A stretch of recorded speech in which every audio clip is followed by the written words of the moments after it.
and welcome to this special event with the Prime Minister of Australia, Scott Morrison. I'm Michael Fullilove, the Executive Director of the Lowy Institute. Shortly, we'll be joined by the Prime Minister from Kirribilli House, where he's isolating with COVID.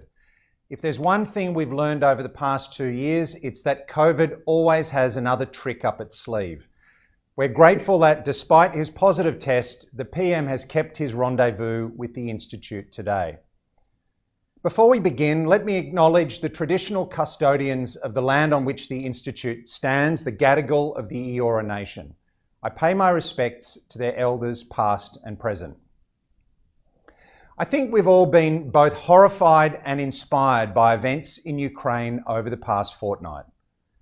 For those of us who've been watching closely, of course, this has been coming for a long time.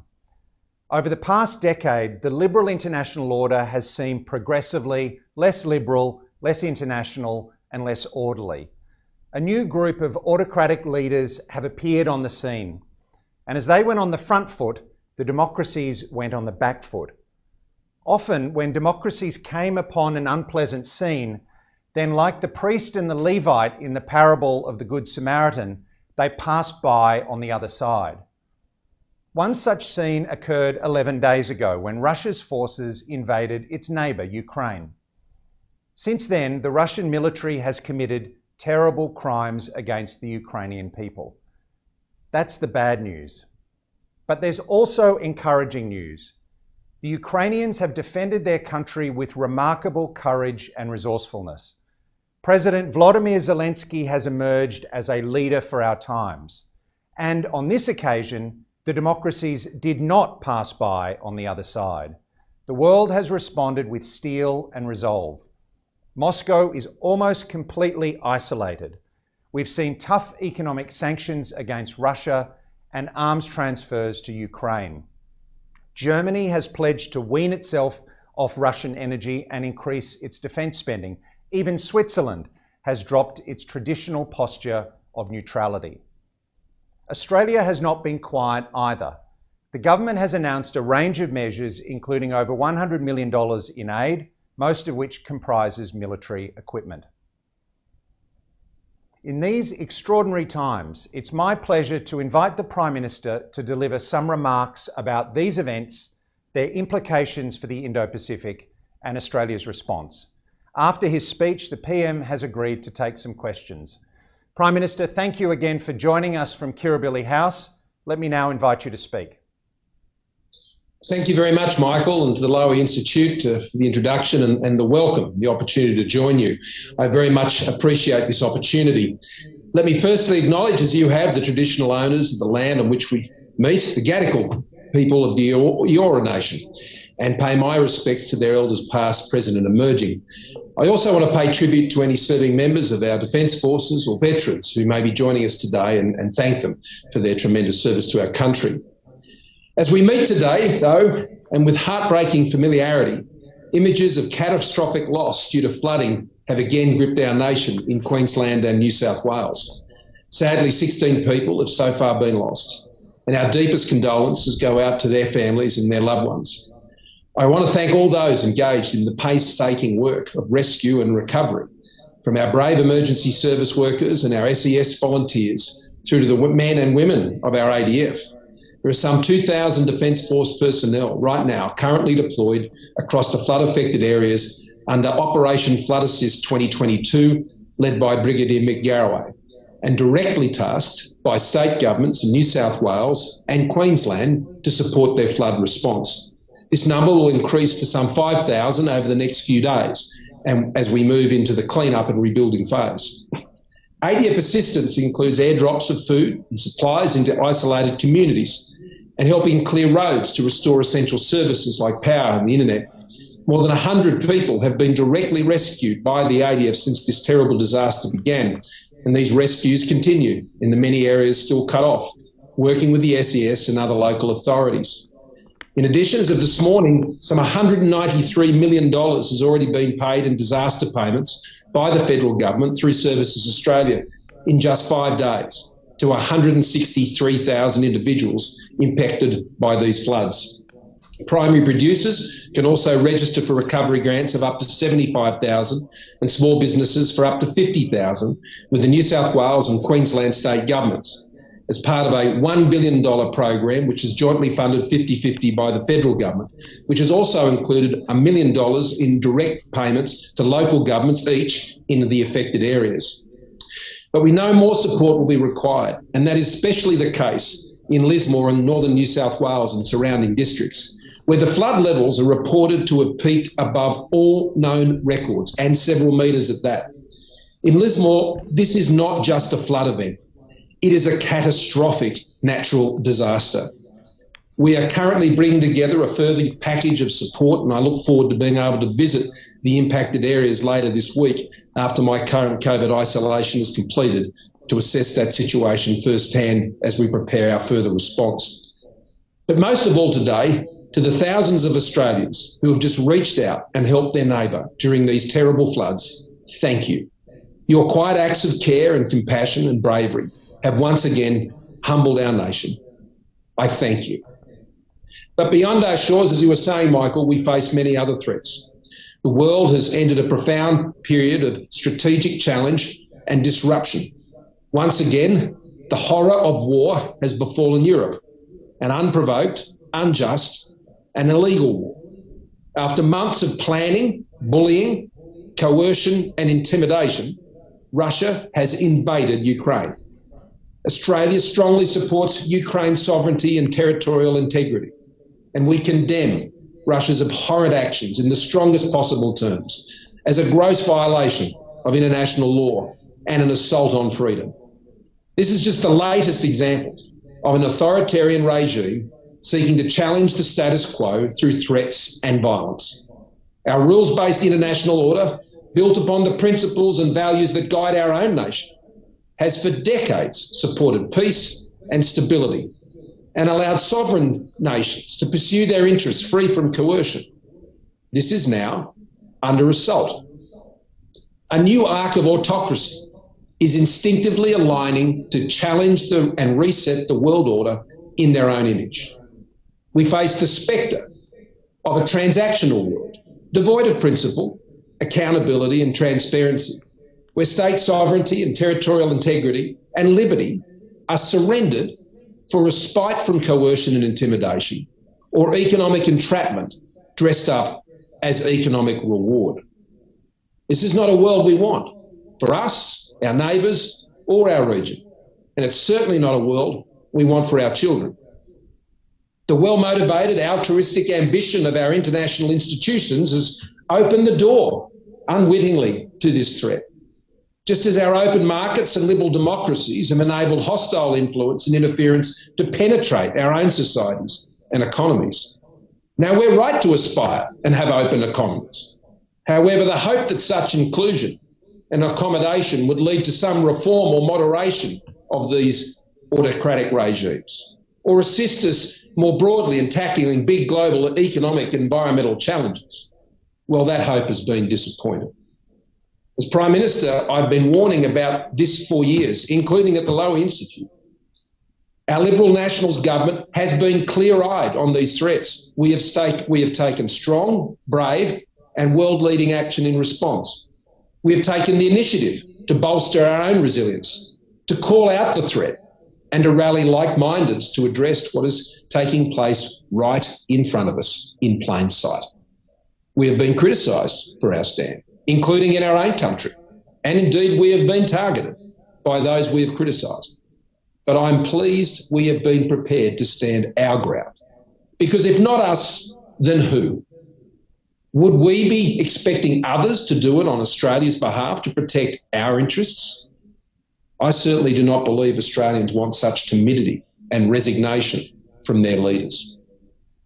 None of us want conflict. We want peace, we want stability. But nor do we want the very world order that underpins our freedoms to be eroded for the fear of giving offence, in some vain hope that such concessions would ameliorate the determination of those who seek to intimidate and coerce us. Events are now lifting the veil, I believe. Perhaps the scales are beginning to fall from the world's eyes also, at least I hope so. And so Australia faces its most difficult and significant and most dangerous security environment in 80 years. This is where I'd really like to address my remarks today. Firstly, the crisis in Europe and the contribution Australia is making, and the broader challenge to world order and Australia's national security response, focusing especially on our own region, the Indo-Pacific. To the war in Europe, Russia's invasion of Ukraine is a gross violation of international law and the UN Charter. Russia's actions have been and should be condemned by all members of the international community. We expect Russia to continue, though, its brutal attacks, including bombarding residential areas, even nuclear facilities, with scant regard for civilian casualties or the broader catastrophic impact. This is what autocrats do. It is not the product of some sudden madness or a failure of earlier diplomacy to resolve just grievances. These are the bloody and violent acts of an autocrat determined to impose his will on others, in the contrived self-justification of realising some nationalistic destiny. And we've seen all this before. Everything points to a bloody and protracted conflict. More than 1.5 million people have already fled Ukraine, and we fear this is only the beginning of an unfolding and terrible humanitarian catastrophe. As I remarked to President Zelensky just on Saturday evening, Australia will continue to stand with the brave people of Ukraine. And we are working with our allies and partners to supplement Ukraine's military defences. Last Tuesday, I announced around $70 million in defensive military assistance and non-lethal military equipment and medical supplies to support the defence of Ukraine. Our missiles are on the ground now. If there is further effective support we can provide to assist Ukraine's efforts, we will. Every day Ukraine resists is a further day of humiliation for President Putin and imposes a heavy price on his illegal, reckless and callous acts of aggression. So yes, we have offered our prayers, but in Australia, we have also sent our ammunition. In addition, Australia is helping those rendered homeless or vulnerable by Putin's war machine, with $35 million in humanitarian assistance for urgent needs, especially for those displaced in a neighbouring country. Now, this was a special focus of my discussions last week at the Quad, as well with German Chancellor Scholz and Polish Prime Minister Morawiecki.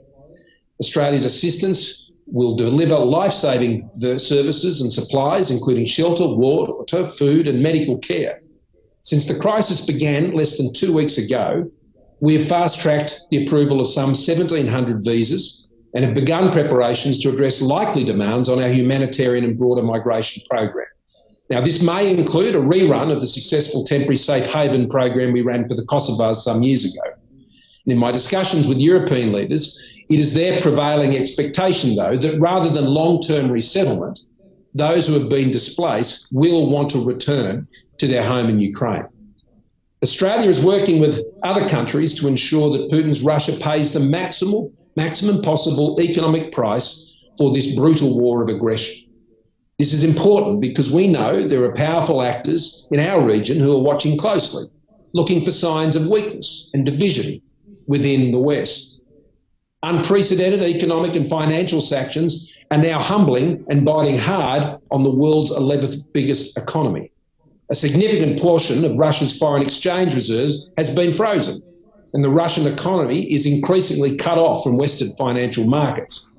Major multinational companies such as BP and Shell are selling their Russian assets. Australia's superannuation funds are divesting those assets. Australia has imposed targeted financial sanctions on 21 entities, including 11 Russian financial institutions, and that includes the Central Bank of Russia. We have also imposed financial sanctions and travel bans on 392 individuals. That includes President Putin, Foreign Minister Lavrov and all the permanent members of Russia's Security Council. This is in addition to our sanctions on 8 oligarchs, 339 members of the Russian parliament and key figures in the Belarusian government and military. I want to particularly recognise actions taken against Russia by countries such as Japan and South Korea and Singapore, a welcome testimony in our own region to international solidarity. It would be folly to venture predictions on the wider fallout from Mr. Putin's war at this point. Certain early conclusions, though, can be drawn. Firstly, Europe has had a major wake-up call. strategically and economically. Australia welcomes signs of a more concerted, tough-minded European approach to autocrat adventurism. Germany supplying Ukraine with anti-tank weapons and Stinger missiles and moving immediately to increase defence spending to 2% of GDP. I know Denmark had made the same announcement. Sweden and Finland, long committed to military non-alignment, now contemplating joining NATO and also taking part in all NATO consultations about the crisis and sending weapons to Ukraine. The EU finding weapons for Ukraine, and even Switzerland moving from its traditional position of neutrality. Secondly, the global system of independent commerce and finance, built largely under American leadership over the past 70 years, remains an enormously powerful force not to be underestimated. This should give us renewed confidence to assert that those who wish to overturn the global order through violence need to think again. And thirdly, political will matters. It's been humbling to witness the courage and moral clarity of President Zelensky's inspiring leadership of his country.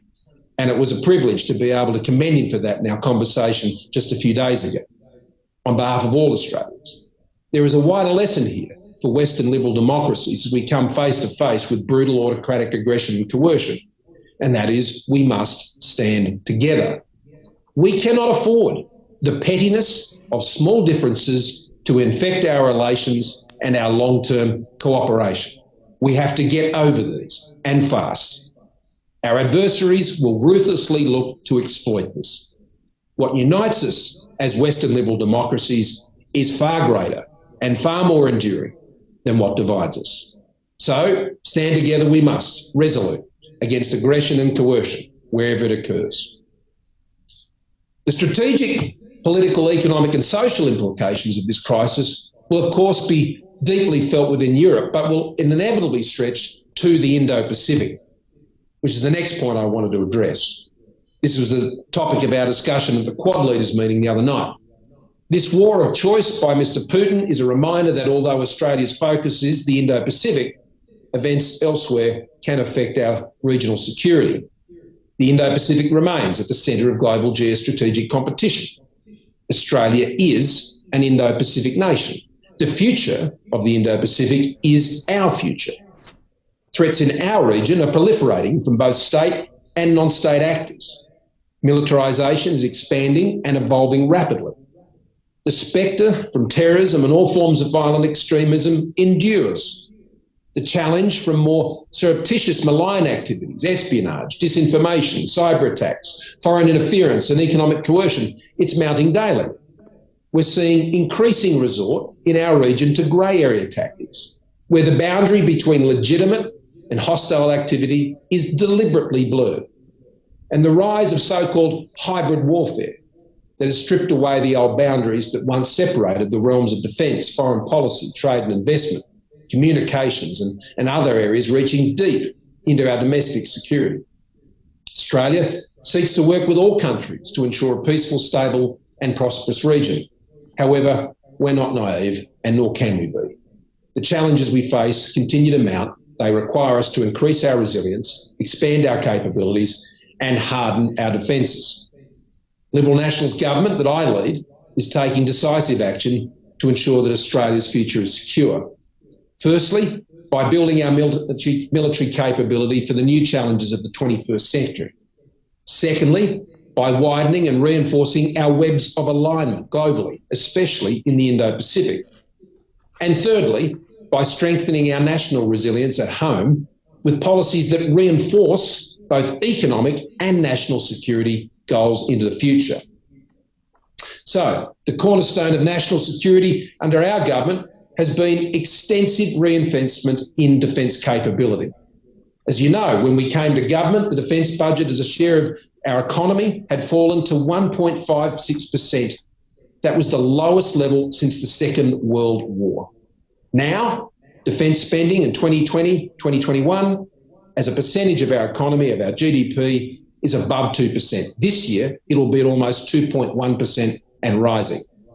The government is investing $578 billion in the nation's defence force over the next decade, including over $280 billion in enhanced defence capability. This investment is geared to delivering regionally superior capabilities because that's what we need, and there is more to do. Our first initiative under the AUKUS partnership is acquiring nuclear-powered submarine technology, leveraging decades of experience from the United States and the United Kingdom. On the 8th of February, the exchange of naval nuclear propulsion information agreement came into force in record time for an agreement of this nature.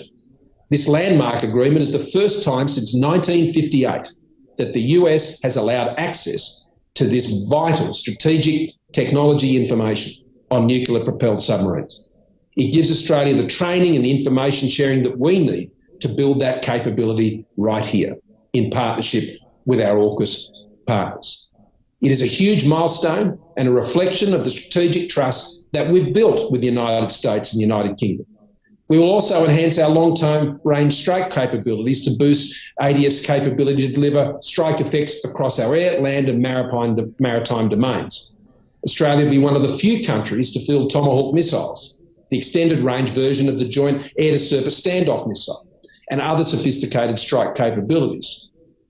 Through the $1 billion guided weapons and explosive ordnance enterprise that I announced, we will be able to make our own weapons on our own soil. Now, this is essential to keep Australians safe, while also building sovereign capability right across Australia. We are developing niche technologies to enhance our capability and partner interoperability in space and advanced cyber domains. But it won't end there. Alongside new capabilities, we must ensure they are deployed to maximum strategic effect. It was back in 1987 that the Hawke government announced a two oceans basing plan for the Royal Australian Navy. The intention was a Navy capable of deploying major fleet units for sustained operations off both the east and the west coasts. Significant infrastructure and force structure investment led ultimately to the main fleet bases on each coast becoming known as Fleet Base West at HMAS Stirling, which became home of the Navy's new Collins-class submarines, and Fleet Base East, centred on HMAS Cuttable. Since that time, while around half of our major warships have been home ported on each coast, the Collins-class submarine fleet has been home ported in the west. And there's been good reason for this, particularly to avoid duplication of facilities and infrastructure to ensure we had an industrial base capable of supporting submarines. However, tomorrow's capability, particularly now in the context of AUKUS, calls for new thinking. Today, I can announce that the government has decided to establish a future submarine base on the east coast of Australia as well, to support basing and disposition of the future nuclear-powered submarines. This is about additional national capacity, not relocating any existing or planned future capacity for Fleet Base West. Fleet Base West will remain home to our current and future submarines, given its strategic importance on the Indian Ocean. The decision to establish an East Coast submarine base has been many years in the making as part of the transition from Collins. However, the government has now determined that to support our decision to acquire nuclear-powered submarines, establishing a second submarine base on our East Coast will enhance our strategic deterrent capability with significant advantages in operational, training, personnel and industrial terms. An optimal East Coast base would provide home-ported submarines with specialised wharves, maintenance facilities, administrative and logistics support, personal amenities and suitable accommodation for submarine crews and support staff, including those visiting. It would also enable those visiting of US and UK nuclear-powered submarines. Following significant work by Defence, reviewing 19 potential sites, 3 preferred locations on the East Coast have now been identified. They are Brisbane, Newcastle and Port Kembla. Now, all 3 locations meet many of the criteria that the government agreed would need to be met to support our strategic objectives. And they include, which is important, being close to sufficient industrial infrastructure that will be able to support the complex demands of maintaining and repairing high-tech submarines in an efficient and affordable manner. Secondly, being close to large population centres to optimise our ability to attract, recruit and retain the substantially larger uniformed submarine workforce we are building to crew and support future submarines. And being reasonably proximate to our primary maritime training and operational areas, to deep water and to weapons storage and loading facilities. And there's ensuring that the location of the base provides strategic depths as far as possible from potential threats and supports the mounting and sustaining of operations. Our government has authorised Defence to immediately begin engaging with the New South Wales and Queensland governments, and I was in contact with both of the premiers last night, and relevant local governments also, and authorities to further validate their work to date and to begin negotiations on what will be an enormous undertaking. This initial work is expected to be completed by the end of 2023 and will ultimately form part and be informed by the work underway right now by the Nuclear Submarine Task Force. Now, Defence has not constructed a major new base since Robertson Barracks in the 1990s. Construction of a new East Coast submarine base would be a larger undertaking and the largest infrastructure investment in the integrated investment program of our Defence Forces. Based on early estimates, we have provisioned nationally more than $10 billion to meet the facilities and infrastructure requirements for the future transition from Collins to future nuclear-powered submarines over the next 20 years, which includes, but is not exclusive to, the East Coast submarine base. We'll also be spending and investing more in the West too, as part of the required upgrades to infrastructure in other locations, and I'll have more to say about that in the weeks ahead.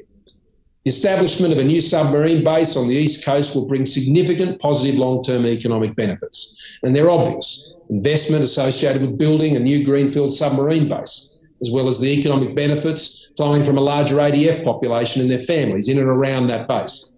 There will also be significant benefits for local and national industry in supporting the new base and the more complex and larger nuclear-powered submarine fleet. Again, none of this detracts from what we will be doing, have been doing, and will continue to do at Fleet Base West, which is central to our future. Australia, though, we never act alone. We are most successful when we work with others.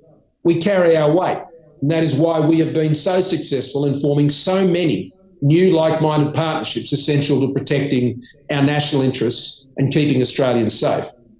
Since 2018, my government has done the hard work of diplomacy to build these relationships and shape our strategic environment, building what we call webs of alignment. We're taking a multi-layered approach, deepening our bilateral, regional and multilateral engagement through the G20 to promote resilient recovery from the pandemic, through our participation at the G7+. We've made a strong contribution at the G7's invitation to build our collective resilience as open democratic societies and economies. Our new AUKUS trilateral security partnership leverages 70 years of working together with the United States and the United Kingdom to protect our shared values and promote security and prosperity. It is the most significant defence partnership since ANZUS. We've reinvigorated the Quad partnership with India, Japan and the United States with a new leaders dialogue that met again only this past week to discuss the implications of the war in Europe, specifically for a free and open Indo-Pacific. We've completed the reciprocal access agreement with Japan, the first such two-way agreement that Japan has ever entered into. Our cooperation is delivering in the Quad vaccines, setting standards for critical and emerging technologies, enhancing clean energy innovation and boosting supply chain resilience. Australia recently became the first country ever to agree a comprehensive strategic partnership with ASEAN, demonstrating the primacy of our engagement with Southeast Asia. These elevated ties build on nearly 50 years of cooperation as ASEAN's first ever dialogue partner. ASEAN sits at the heart of our region's architecture. Its stability, security and growth is fundamental to our own. To our north and east, our Pacific Island nations are our family. Our futures are inextricably linked. And whenever a family member needs help, we have always helped, and they have in return. And we will always continue to be there for our Pacific family. In the Indo-Pacific, we are working with European partners to help bolster the principles that underpin stability for decades. We will look at practical ways to support Europe's Indo-Pacific strategy. And in the last 4 years, we've worked to elevate bilateral partnerships with Timor-Leste, Vietnam, South Korea, Indonesia, Fiji, India, Papua New Guinea, Thailand, Malaysia, Austria and Germany. China's growing power and influence, though, are a geostrategic fact that is known to all of our partners. What we care about is how Beijing uses its strength. There's no doubt that China has become more assertive and is using its power in ways that are causing concern to nations across the region and beyond, including our own. We're concerned at the militarisation of disputed features in the South China Sea, where international law should apply, as it does everywhere else. And we're concerned about growing tensions in the Taiwan Strait. Australia has long supported the status quo that has underpinned regional security and prosperity. That status quo was disturbed by China's military actions. A few weeks ago, we saw a Chinese naval ship in the Arafura Sea, irresponsibly pointing a military-grade laser at an Australian Defence Force aircraft. This is needlessly provocative and is incredibly dangerous. The crisis that now grips Europe heralds a moment of choice for China, the Chinese government and leadership. Under Mr. Putin, Russia has chosen the path of violence and seeking to overturn the global order. The world has heard China's words about its commitment to global peace and respect for sovereignty and territorial integrity and playing a positive role in the international community for a very long time now. So it's now up to China and their leaders at this hinge point of history to demonstrate that these are more than just words. But I fear the early signs are not good, as following the Xi Putin meeting in Beijing at the Olympics that preceded the invasion, the Chinese government has acted to throw Putin's Russia an economic lifeline, relaxing trade restrictions on Russian wheat.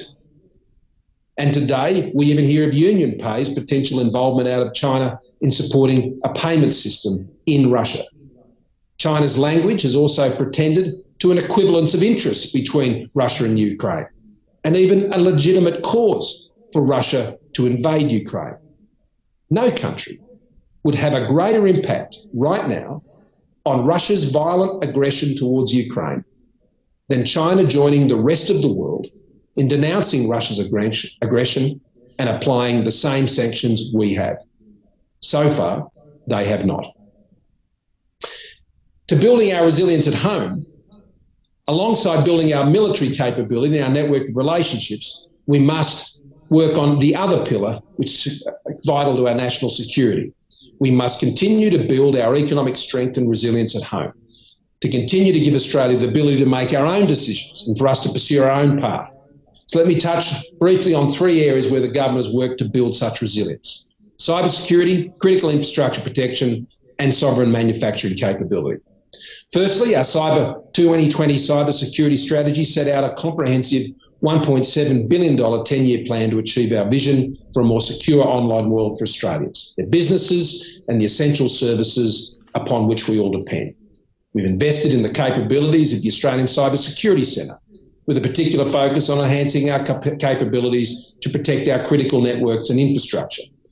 We've enhanced the powers and capabilities of our security agencies to combat cyber criminals. One example is the work of our world-class Australian Signals Directorate, which has actively undertaken offensive cyber action during the COVID-19 pandemic to hack back and disrupt offshore cyber criminals scamming Australians. We've also been investing in growing the human capital, so critical to creating a secure digital economy, our cybersecurity workforce. Secondly, our government has been at the leading edge of protecting Australia's critical infrastructure to secure the essential services all Australians rely on, everything from electricity and water to healthcare and groceries. In 2017, as Treasurer, I announced the establishment of a Critical Infrastructure Centre to coordinate the management of the complex and evolving national security risks to our critical infrastructure. Since that time, we've passed laws that enhance the security of the management and operation of critical infrastructure assets, that introduced mandatory incident reporting for critical infrastructure entities that experience serious cyber security incidents. And that allowed the government to use its unique capabilities to assist industry to respond to immediate and serious cyber attacks on Australian systems. We intend to pass an additional round of critical infrastructure protection legislation when we return to the Parliament, and we look forward to doing that. And thirdly, the COVID pandemic has underscored why it's important to maintain a sovereign manufacturing capability. This is also central to our nation's economic plan. The Coalition's $1.5 billion modern manufacturing strategy is securing Australia's sovereign manufacturing capability and supporting supply chain resilience. It focuses on 6 priority areas: space, medical products, food and beverage, recycling and clean energy, resources technology and critical minerals processing, and of course defence. Now, building our sovereign defence capability not only means acquiring new capabilities and growing and skilling the people we need to operate them, it also means growing and building the industry capability and capacity needed to maintain them. Resilient supply chains underpin Australia's prosperity and security. And while the private sector is primarily responsible for managing supply chain risks, there is a strategic role for the government to help deliver solutions to supply chain vulnerability in areas critical to our national interests.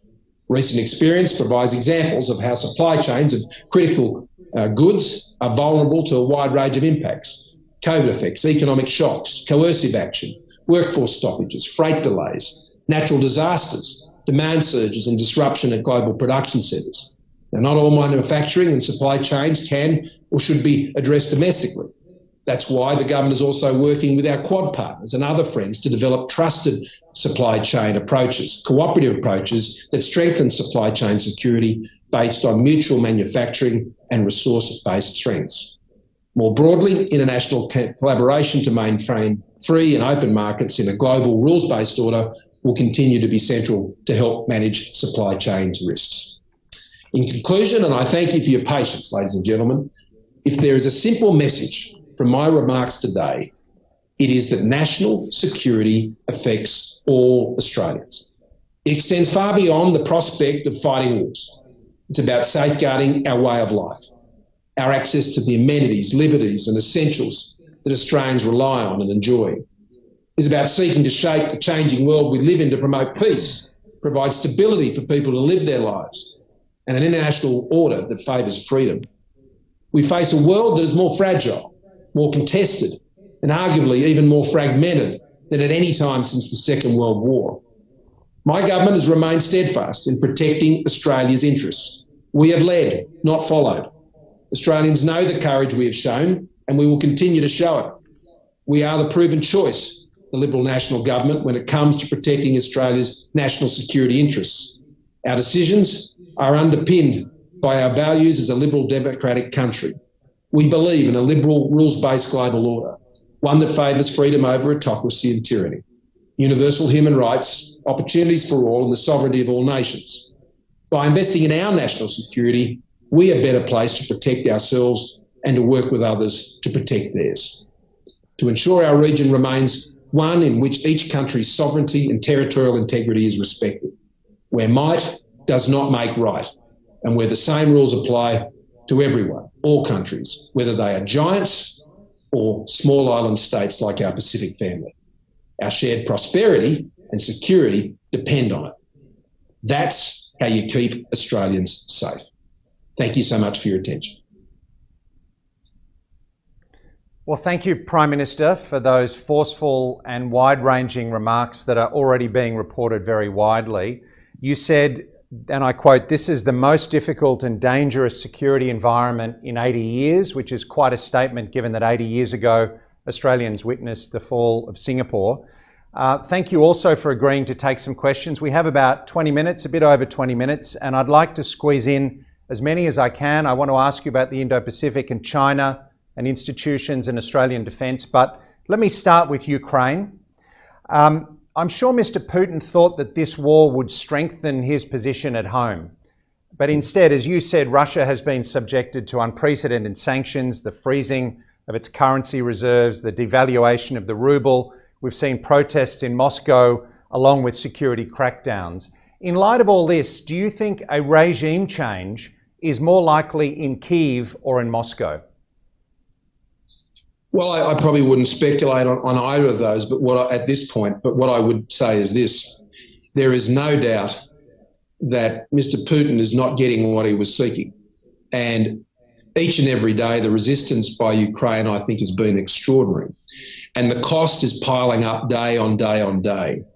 I think he's overestimated the capacity of how he might be able to prosecute this illegal war, and the sheer callous disregard, not only for innocent civilians in Ukraine, but frankly, for the way that he has just sent young conscripts into the flames. I don't see how that would be resonating well back in Russia. There is a clear, I think, gap emerging between his ambition and what would be the reasonable nationalistic sentiment of Russians more broadly. And I really do applaud those in Russia who have been standing up. I applaud those Australians of Russian descent here who have been standing with their Ukrainian fellow Australians. That I think is one of the most positive messages that can be sent out of a multicultural country like Australia. So I don't think it's playing out for Mr. Putin as he thought, and it's certainly playing out far better than anyone would have anticipated for President Zelensky. And he has showed a forthrightness and a determination which has been inspiring. And that's why we lit up the Opera House. That's why so many countries have done similar things. Yes, we have to continue to encourage them to go forward with their efforts and continue to provide them with everything we can to support them. You mentioned that you had a call with President Zelensky at the weekend. Tell us a bit about his demeanour on that call and talk a bit more about your impressions of his leadership in the last couple of weeks. Well, he's very focused. He's very determined. He has a clear plan. It obviously depends heavily on continuing to rally international support, both in a practical way when it comes to lethal defence support, as well as maintaining the pressure. And I think all Western countries, all those participating in these sanctions, need to hold fast and endure over the long term. Some break in the fighting that may occur should not enable the pressure or the vice to be eased when it comes to Russia. And that's what they need. They need that continued international momentum. I talked about Russia having to pay an economic price, but they have to also pay a reputational price for this, a diplomatic price for this. And they are indeed paying that price. So he is just very focused on that element of his plan. He's very appreciative of the support, particularly from Australia, a long way away from Ukraine. I think when he first heard of our support, this was over a week ago, we've been trying to get in touch with each other, but when I get a message say, can't do the call tonight because you can fill in the rest of what he was up to, probably the most reasonable excuse I've heard for not being able to complete a call on a particular night. And we've given him full support. But I'm pleased we could speak on Saturday night and I could just encouraging him what he's doing. And he needs that encouragement. We obviously talked about things like the no-fly zone and things of that nature and additional support, air support. These are complex issues. I sense that he understands that and he understands the delicate balance that has to be maintained by those who are supporting him. But equally, the resistance and the fight in President Zelensky is something to behold. PM, you said Ukraine has been a major wake-up call, and I would say that the West has woken up. How confident are you that we'll remain awake and that this solidarity will continue? Well, I'm maybe not as confident as you, Michael, about how big the wake-up is. I certainly hope that's true. And that's why I made the remarks about this was not the product of President Putin seeking leverage to try and gain some marginal advantage in some negotiations and the usual European dance of diplomacy that goes around here. That's not what this was. He planned this a long time ago, and he was absolutely determined to follow it through. And he went and told China he was going to do it by the reports that we see very clearly. And this is quite chilling. And so now we hear the theories, it's just he's all gone mad. No, he hasn't. He's an autocrat and he's following through on his plans. And for all of us in the West and more broadly, I think we need to understand that autocrats don't play by the same rules as the rest of us. Their mindset is very different. And I found it quite chilling when I spoke to other leaders about conversations that they've had with President Putin about these issues, and they're subjected to a rather lengthy lecture on nationalistic aspirations of Russia and what is rightly theirs. That has a chilling reverberation with similar lectures that I've been on the receiving end of about situations in the Indo-Pacific and what people claim to be theirs. So I think we have to be eternally vigilant on this. And this is very important for Australia. You know, we can't step back from this. I know it comes at a cost. I know it means that we have been targeted, but we must look clear-eyed about the threats in our own region and what's occurring in Europe. And it was a very good discussion at the Quad the other night. Of course, all Quad members are concerned about what's happening in Europe, but the Quad wasn't set up to focus on Europe. The Quad was set up to focus on strategic issues, on humanitarian issues, economic development issues in the Indo-Pacific. And so President Biden and Prime Minister Modi and Prime Minister Kishida and I had a very lengthy conversation about why it's so important that a price is paid for this aggression and that we understand fully the nature of the work and planning and determination of autocrats. All right, let me go to Russia and China. Today you referred to an arc of autocracy, which I presume includes both Beijing and Moscow. Yesterday, the Defence Minister, Peter Dutton, called this relationship an unholy alliance. Tell us a bit about this relationship. How tight is the relationship? Could the invasion of Ukraine create a problem for the relationship? What can countries such as Australia do to weaken that relationship? Well, I think the second last point you made about the events, I assume what you're saying about the events in the Ukraine and what that means for that relationship, I would describe it more of an instinctive relationship, an opportunistic relationship rather than a strategic one. China and Russia have got a fairly interesting history in terms of their engagement, and I don't think anything has changed about that. But there does seem to be some alignment in the sort of world order that they would prefer to the one that has been in place since the end of the Second World War. And we've seen that play out over a long time. So there has been a convenient fellow travelling, I think, and that's how I would describe it. I wouldn't for a moment seek to draw any parallels between the situation in the Taiwan Strait and Ukraine. I think these situations are entirely different, and the responses that would be expected in the Taiwan Strait would be completely different to what has occurred in Ukraine. So I wouldn't want to alert or concern Australians that simply because of what's occurring in Ukraine, then B will follow A on these things. I don't believe that. I think those circumstances and that situation is as it was before, tense, deserving of concern and attention, but not necessarily at all impacted by the events in Ukraine. What can Australia do? Keep calling this out. While most of the world was focused on what the actions of Russia was, I was quite adamant in speaking up on the fact was I was listening for the voice of the Chinese government when it came to condemning the actions of Russia. And there was a chilling silence.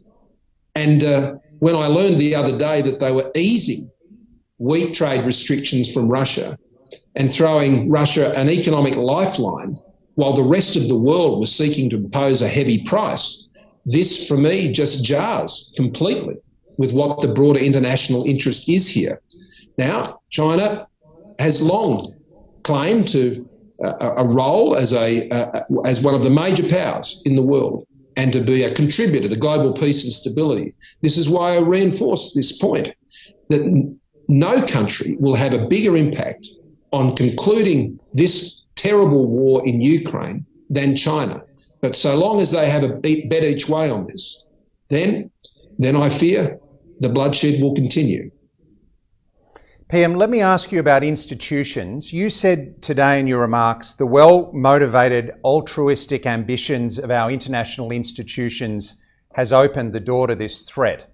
And it reminded me of your 2019 Lowy lecture, or as it became known, the negative globalism speech, in which you voiced concerns about international institutions becoming overly powerful and demanding conformity. But let me ask you, wouldn't you say that international institutions have been very useful in the past 2 weeks? For example, hasn't the European Union stepped up? Ukraine has applied to join the UN, the EU, I should say. The UN and other institutions have condemned Mr. Putin's aggression. Don't we want to see international institutions behaving just like this in relation to threats from countries like Russia and China? Of course, and I will call that positive globalism. My remark several years ago was simply to draw attention to one, I think, of the less helpful elements of how international institutions operate.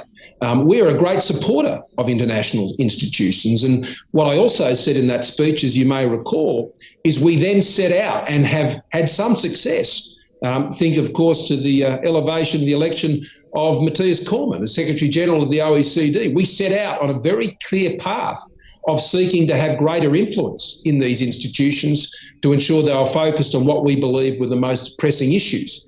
And we have been working hand in glove with many other like-minded countries to ensure that international institutions are not being hollowed out and hollowed out in plain sight by some who would seek to take them in different directions. We've worked on many candidacies of many countries to support them in a lot of these institutions to ensure that they focus on a positive agenda.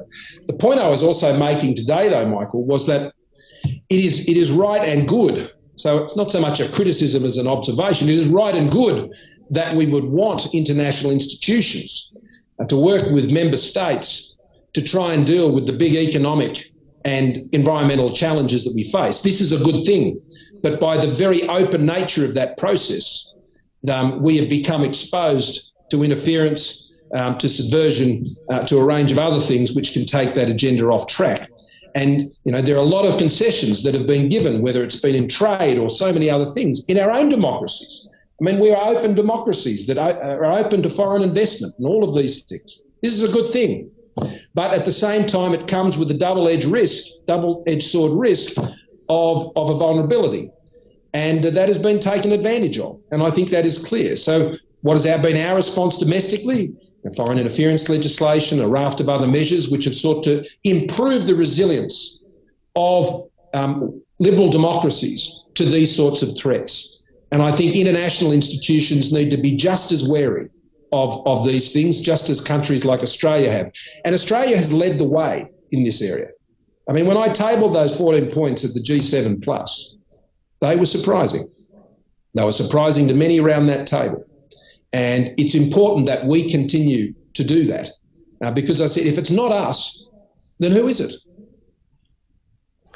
Let me come to AUKUS and Australian defence capabilities. How does the invasion of Ukraine affect the argument for nuclear-propelled submarines for Australia?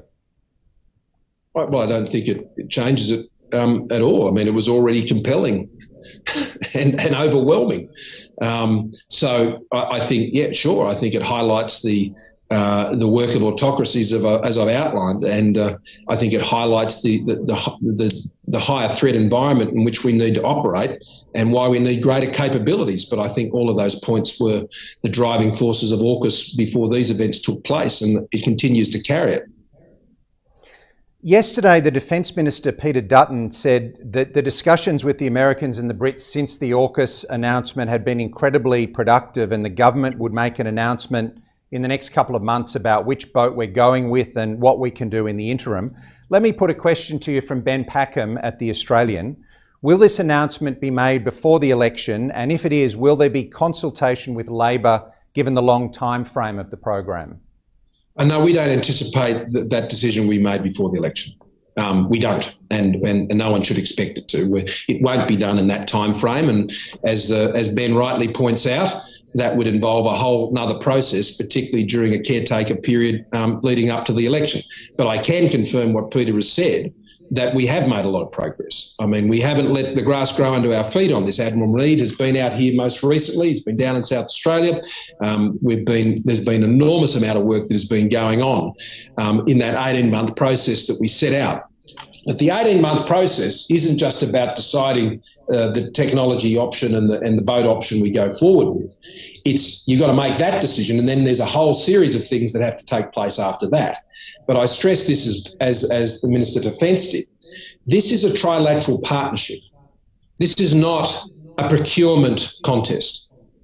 This is a partnership where the decisions are being made together, which separates it from any other procurement arrangement that the government has been involved with. The United States has proprietorship over the technology, not just over any technology that we would seek to use, but also over the UK use of such technology. So that is the nature of this partnership, and the partners are working incredibly well together. The speed at which what was effectively the treaty level arrangements that need to be put in place and how that was able to be secured was very encouraging. And when I was in the United States last year, And we took the effort, as we should have, to go up onto the Hill and be briefing every committee we could, the bipartisan leadership of the House. There was massive support throughout the US system, in the executive, in the legislature, and of course within the defence institutions themselves. Same is true in the UK. PM, I have a question from Andrew Caldor, and Andrew asks as follows. The invasion of Ukraine has triggered a massive wave of people fleeing to Australia, fleeing to safety, I should say. Will Australia increase its quota of refugees to allow a larger number of these desperate people to resettle here? Well, just like with Afghanistan, if we need to, we will. And as I said, the first thing we did is we immediately put to the top of the pile all Ukrainian visa applications. Now, at that time, this was 2 weeks ago, there was about 430 outstanding. They were quickly resolved.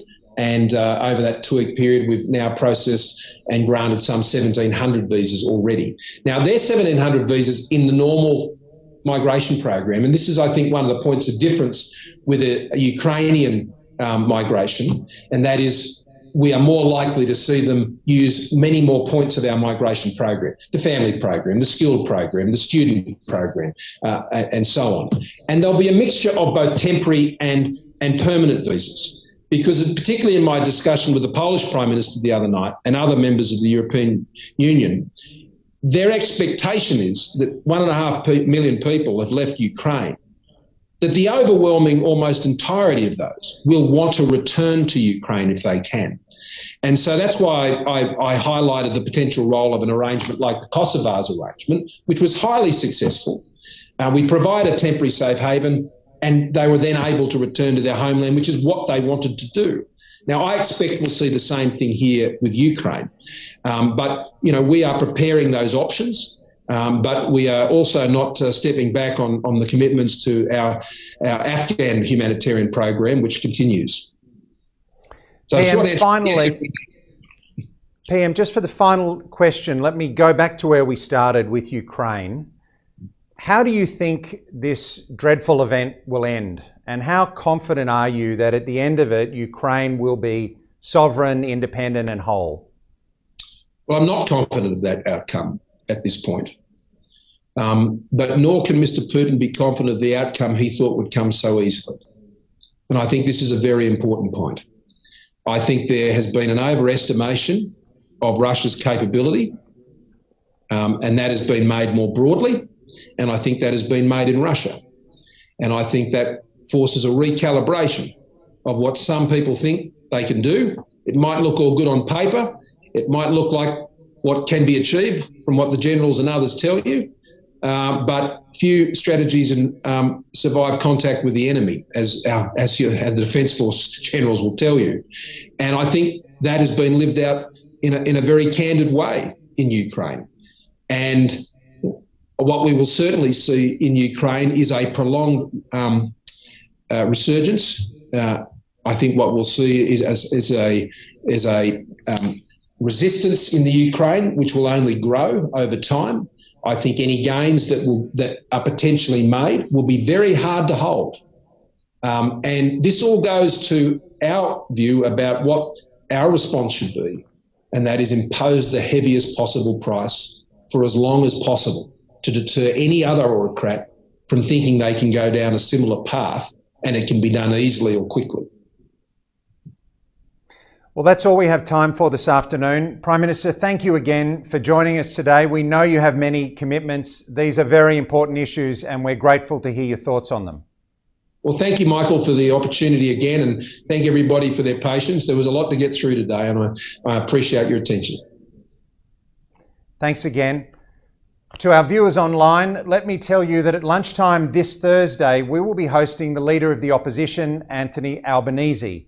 It's a busy week here at Bligh Street. Mr. Albanese will speak to us about how a Labor government would deliver national security in a complex world. We hope that you can join us for that. But in the meantime, thank you again for joining us today at the Lowy Institute for this special event with the Prime Minister. Thank you and good afternoon.